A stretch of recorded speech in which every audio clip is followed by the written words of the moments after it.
Hey, are you in sales and you want to know how to smash that glass ceiling? Do you want to make more money than you ever thought was possible? You're in the right place. My name's Sandra Carter. I've been in commercial real estate for over 2 decades and I know how to sell. I'm going to teach you the habits, the formulas, the tips, the tricks, and the tools that you will need to be a superstar salesperson in whatever field you're in. So sit back, relax, tune in and listen to my podcast, Million Dollar Agent, and let's smash some glass ceilings together. This episode is brought to you by M2 Moringa. Hey, Million Dollar Agents, it's Sandra again. Welcome to episode 29. Well, Merry Christmas. We've had Christmas already and we're in that funny week between Boxing Day and New Year's Eve. And you know what? It's a hard week because you lose track of time. You don't know what day it is. You've eaten too much. You don't know whether you should be working, you shouldn't be resting. I kind of struggle with this week. I have done an inspection today. That's why I've got my work gear on. Am I trying to make myself look a bit more festive with these on? But yeah, it is definitely a tricky week to manage. So this will be my last podcast for 2022. So what I thought I would do is goal setting for 2023, which is what I normally do in this week. I usually use this week to sit down, reflect on what I've managed to achieve for the last year, and then plan for the following year. So I have a little bit of a routine that I do. Now there's goals and plans are different. The last podcast I did was about planning, and planning is really where you set out your year and put in the big picture stuff that you need to get done for the year and things that you want to achieve during the year. And they're more of a quantitative goal rather than, or a plan rather than a goal as such. So with the goals, they need to be things that you want to check off and you want to be able to tick off. Now, they could be qualitative goals, which are things like the way you feel, being happier, being more motivated, things that you can't physically measure in numbers and dollars as such. They're more to do with things that you just want to improve. And it could be kicking a habit, for instance. It could be taking up meditation and making sure that you're doing that every day, and that's your goal, is to get up and do that every single morning. And then you want to make sure that you're writing that down. They're the things that you need to write down every single day, for the record. But anyway, what I do is at the beginning of the end of the year, actually, I make sure I've got a new diary for the next year. I actually got one for Christmas. It's behind me on the thing. And my family are good. They always buy me a new one for Christmas. So it's a 2023 and it's beautiful and new. And I write down all of my goals for the next year and I just bang them out. I don't even put them into any sort of order or rhyme or reason. I just want to get them on paper first off. So you go to the notes section in the back of your diary and you just list all of the goals that you want to do the following year. Now, goals can be broken down into time frames. So there's what I like to do is 3-month goals, 6-month goals, 9-month goals, 12-month goals. And then there's your bigger picture stuff. So there's your 2 and your 5-year goals. Now, your 2 and your 5-year goals, they're a little bit wishy-washy because often your 5-year goals, if you write down something you want to achieve in 5 years, you'll keep pushing it out. So it's always going to be on a 5-year never plan. But when you look at those goals, it's important to write them down anyways because you need to work out what you have to do and then over the next 5 years to get to that 5-year goal. So for instance, if you want to have $100,000 share portfolio in 5 years' time, you're going to have to do a $20,000 investment plan for the first year of that 5 years. So if you say from now on, I want to have it in 5 years' time, I want that $100,000. 2023 goal is to have a savings of a $20,000 share portfolio. So you might go and buy $10,000 of shares in Qantas next year and then 5 in something else and 5 in another company that you like. So You have to know what the big picture plans are, but you have to factor those into the next year as well as, because there's going to be things you need to do to get to that 5-year plan or that 2-year plan. You might want to take the kids to Disneyland, for instance. So the agenda would be this year you want to save $2,000 or $5,000 towards that particular trip and have a saving account set up that's called Disney Trip. And by the end of 23, you need $5,000 in there so that in the next couple of years you can take the kids to Disneyland. But really, today I'm going to focus on the things that you need to set up for your 2023 goals. So we're talking 3-month goals, we're talking 6-month goals, 9-month goals, 12-month goals. And yeah, I just, as I said before, just bang out a list of things you want to do. It might be home improvements. It might be releasing your web page in the first quarter. It might be writing a book.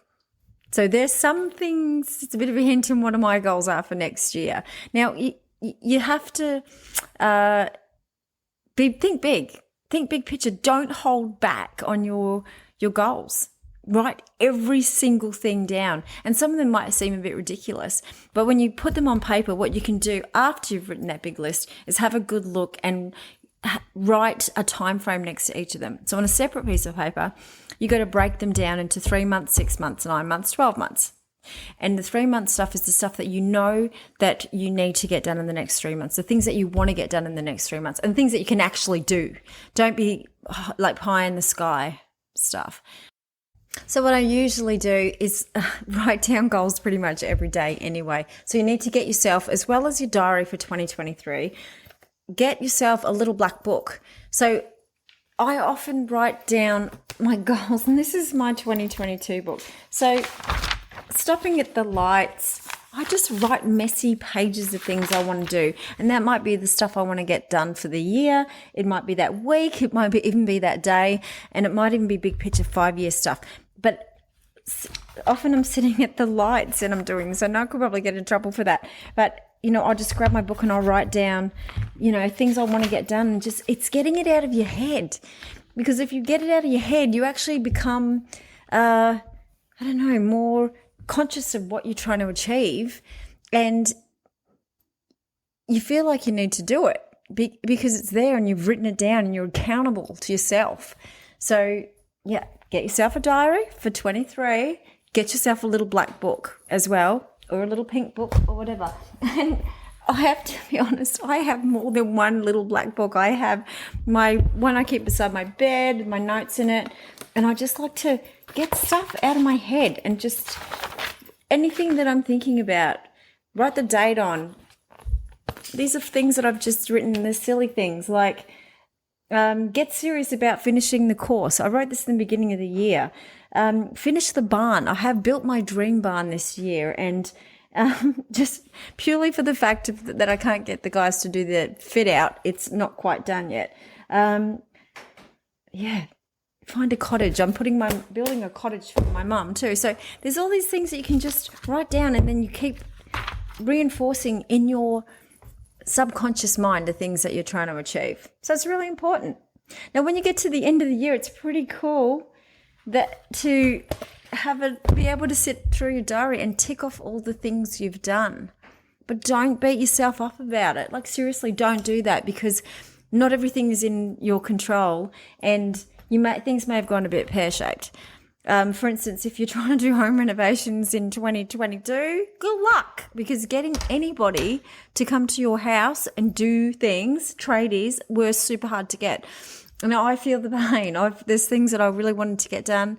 And, and I did write a dream list that was a bit bigger than it should have been. And now what I'm going to do is I'm going to roll those into the next year. I'm not beating myself up about it. I've got to be realistic. You can't do it all. But I probably tried to squeeze a 5-year plan into 1 year, and that didn't work either. So you just have to keep moving along. Do not kick yourself. You are going above and beyond what most people do, and that's writing stuff down and getting it out of your head and making sure that you can see it on paper, because it does help. It definitely makes you accountable. So yeah, this is a short and sweet episode, but I just want to make sure that you're not aimlessly going into 2023 and hoping for the best. What you need to do is get focused. And I've said this before, even in the planning podcast that we've just done, that, you can't just assume that things are going to happen. You have to make sure you're controlling them and you've actually got some direction. Otherwise, you're like that bumbling ship without a sail and you're just bouncing around out there on the water and you're not actually getting anywhere because there's no direction. No one's driving the ship. So very important, write down your goals, write down where you want to be. 6 months' time, you want to be looking at that going, and time is so slippery. It's so fast. 3 months, it's a terrifying plan because it goes so fast and you've got to, make sure that those things are achievable and do things that are going to improve your life too. Good habits are something that you need to work on every single day. So doing little things every day. Look, I've got some checklists in my head that I have to do. When I wake up, I meditate. I need to do that. I need to drink my horrible green smoothie every single day. I know it tastes like dirt. It tastes like dish water. But I know if I do it now and then, it's not going to do anything. I've got to do it every single day. So creating those habits, make that a goal to actually improve yourself. And I think I spoke about all of this in episode 1 or episode 2. It's all about you. So life is so short, you really need to look after yourself. And it's going to be so much easier to achieve your goals if you're feeling good. And that's what we want to do. Like if you're in sales, you have to be ready for a big year. It's a full contact sport. Don't go in, don't drag yourself into the next year and hope for, fingers crossed, the universe is going to give you good results. You need to drive it. You need to give yourself a head start. So this is a great week to plan that head start. This is a great week to get on top of where you want to be going and setting those goals and writing them down and making those plans. And we've got a bit of time to do that now. And it doesn't have to be painful. You don't have to be locked in your office doing that. You can be sitting by the pool, or you can, with a mocktail, my favorite thing to do. And just, as I said, just bang out all of the goals that you really want to achieve over the next 12 months. And some of them may need to get pushed into a 2-year plan, and some of them may need to get pushed into a 5-year plan. But the things that you're going to have to do to get to those plans, they need to be factored into this year, because they're not just going to happen out of thin air. Your 5-year plan, your 5-year goal is not going to just emerge out of thin air. There's going to have to be something you're doing this coming year to make that big picture plan happen. So break it all down, work out what that needs to look like so that you can factor it in. There might be something you have to do in the 3-month plan to make that 5-year goal happen. There's a 3-month goal that makes the 5-year goal happen, whether that's saving $1,000 in the first 3 months, whether it's applying for that job that's going to take you to the point where you need to be in your career to get to the next level, whatever it might be, whether, it's going and educating yourself, doing a course, doing a degree, doing whatever you need to do, because in 5 years' time, you want to be applying for, a management position in whatever role you're in. You're going to have to do something about it now. Things don't just come out of thin air. So, and again, it's really cool being able to get all these things down and break them down and then tick them off. That's the fun bit, ticking off the stuff, and you feel good. And like I've said before, when you get to the end of the year and you look back on the year, and people kind of generalize as the year's a good or a bad year, and often people are basing it on the environment.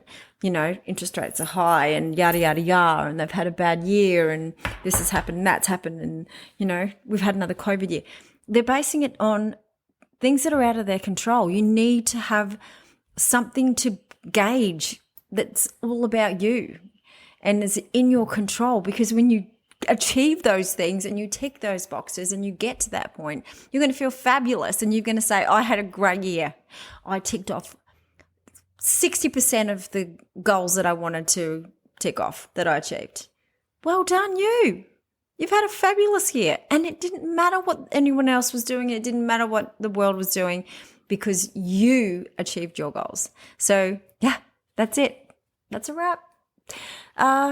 Just to go back over it again, get yourself a diary for next year. Write down a huge list of goals you want to achieve. Categorize them into 3 months, 6 months, 9 months, 2 years, 5 years.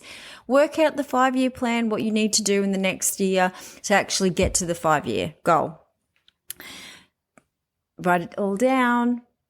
Get a little black book as well as... and keep writing your goals down during the year all the time. Make sure you're reinforcing them because that's what makes them happen when you just keep getting them out of your head and down on paper because you can see it and then you become accountable and then you actually find a way to do it. And yeah, and don't beat yourself up if you don't get them done. Roll them on. Keep moving towards the things you want to move towards. Keep achieving your goals bit by bit.